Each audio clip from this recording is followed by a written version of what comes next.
Sir, CT. Ravi ಅವರ ನಿವಾಸಕ್ಕೆ ಪೊಲೀಸರು ಹೋಗಿದ್ರು. ಅವರು ಮೊನ್ನೆ ಒಂದು ಕೊಟ್ಟಂಥ ಹೇಳಿಕೆ, ಮುಲ್ಲಾಗಳ ವಿಚಾರವಾಗಿ ಕೊಟ್ಟಂಥ ಹೇಳಿಕೆ, ಮುಲ್ಲಾಗಳಿಗೂ ನೀಟ್ ವಿದ್ಯಾರ್ಥಿಗಳು ಏನು ಸಂಬಂಧ, ವಿಚಾರಣೆಗೆ ಹಾಜರಾಗಬೇಕು ಅಂತಲೇ ಹೇಳಿದ್ದಾರೆ.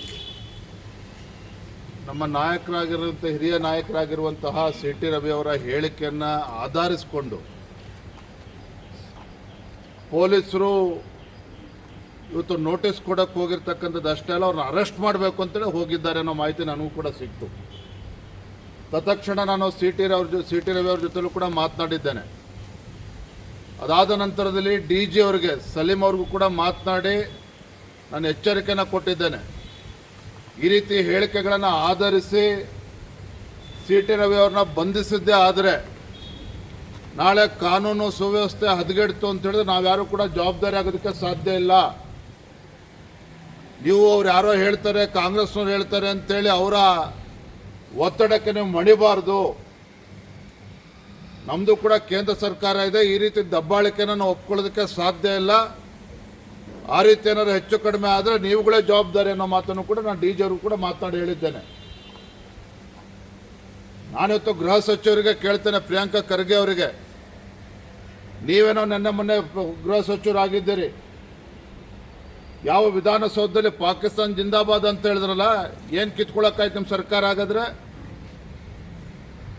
ಏನು ಕಿತ್ಕೊಂಡ್ರಿ? ಇವತ್ತು BJP ನಾಯಕರು ಏನು ಹೇಳಿಕೆ ಕೊಟ್ಟಿದ್ದಾರೆ ಅದನ್ನು ಆಧರಿಸಿ ನೀವು ಅರೆಸ್ಟ್ ಮಾಡ್ತೀರಿ ಅಂತ ಹೇಳಿದ್ರೆ ಮುಂದಿನ ದಿನಗಳಲ್ಲಿ ನೀವೇ ಎದುರಿಸಬೇಕಾಗ್ತದೆ. ನನ್ನನ್ನು ಕೂಡ ಬೆಂಗಳೂರಿನಲ್ಲಿ ನಡೆದಂಥ ಘಟನೆ ಬಗ್ಗೆ ನಾನು ಉಲ್ಲೇಖ ಮಾಡಿದ್ದೇನೆ. ಯಾರೋ ಬಂದು ಕಂಪ್ಲೇಂಟ್ ಕೊಡಲಿ, ಸ್ವೀಕಾರ ಮಾಡ್ತೀವಿ ಅಂತ ಹೇಳ್ತಾರೆ ಗೃಹ ಸಚಿವರು. ಒಬ್ಬ ಗೃಹ ಸಚಿವರಾಗಿ ಹೇಳ್ತಕ್ಕಂಥ ಮಾತಾ ಇದಾಗಾದ್ರೆ.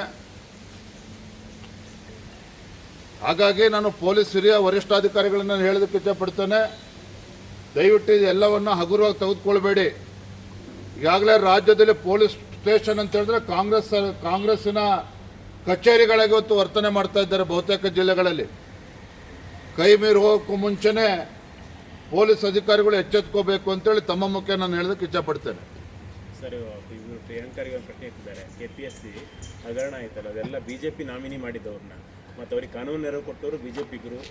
ಅದೇ ರೀತಿಯಾಗಿ ಈಗ ಎಲ್ಲ ಆಗ್ತಿರೋದು BJP ಕಾಲದ ಇದ್ದಾಗಲೇ ಅದೆಲ್ಲ ಆಗ್ತಿರೋದು. ಉಡಾಫೆ ಮಾತುಗಳನ್ನು ಬದಿಗಿಟ್ಟು BJP ಅವಧಿಯಲ್ಲಿ ನೇಮಕಾತಿ ಆಗಿರ್ಬೋದು, KPSC ಮೆಂಬರ್ಸ್ ಅಪಾಯಿಂಟ್ ಆಗಿರ್ಬೋದು, ಯಾರದೇ ಪೀರಿಯಡಲ್ಲಿ ಅವರು ಅಪಾಯಿಂಟ್ ಆಗಿರಲಿ, ಹಗರಣ ಮಾಡಿ ಅಂತ ಯಾರಿಗೂ ಹೇಳೋರಿದಿಲ್ಲ, ಹೇಳಿದಕ್ಕೆ ಸಾಧ್ಯ ಇಲ್ಲ.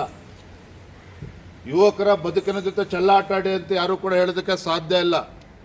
BJP ನಮ್ಮ ಸರ್ಕಾರದ ಇದ್ದಾಗ ಅವ್ರ ಅಪಾಯಿಂಟ್ಮೆಂಟ್ ಆಗಿರ್ಬೋದು, ಕಾಂಗ್ರೆಸ್ ಅವಧಿಯಲ್ಲಿ ಅಪಾಯಿಂಟ್ಮೆಂಟ್ ಆಗಿರ್ಬೋದು, ಯಾರದೇ ಅವಧಿಯಲ್ಲಿ ಅಪಾಯಿಂಟ್ಮೆಂಟ್ ಆಗಿದ್ರು ಕೂಡ ಇದ್ರ ಬಗ್ಗೆ ಸರಿಯಾದ ರೀತಿ ತನಿಖೆ ಆಗಬೇಕು. ತಪ್ಪಿತಸ್ಥರ ವಿರುದ್ಧ ಶಿಕ್ಷಣ ಕೂಡ ಆಗಬೇಕು. ಯಾಕಂದರೆ ಕುಲ್ಲ ಅವನು ಬ್ರೋಕರ್ ಮಾತನಾಡ್ತಾನೆ ಅಂತ ಹೇಳಿದ್ರೆ ಇದು ಖಂಡಿತ ರಾಜ್ಯ ಸರ್ಕಾರ ಗಂಭೀರ ತೆಗೆದುಕೊಳ್ಬೇಕು. ನಾಡಿದ್ದು ಬುಧವಾರ, ಸೋಮವಾರ, ಮಂಗಳವಾರ ಹೋರಾಟಕ್ಕೆ ಇಳಿತಾರೆ ಅಂತ ಹೇಳಿದರೆ ನಾನು ಕೂಡ ಅದ್ರ ಬಗ್ಗೆ ಚರ್ಚೆ ಮಾಡ್ತೇನೆ. ಈ ವಿಡಿಯೋ ನಿಮಗೆ ಇಷ್ಟವಾದಲ್ಲಿ ಲೈಕ್ ಮಾಡಿ, ಶೇರ್ ಮಾಡಿ, ಸಬ್ಸ್ಕ್ರೈಬ್ ಮಾಡಿ.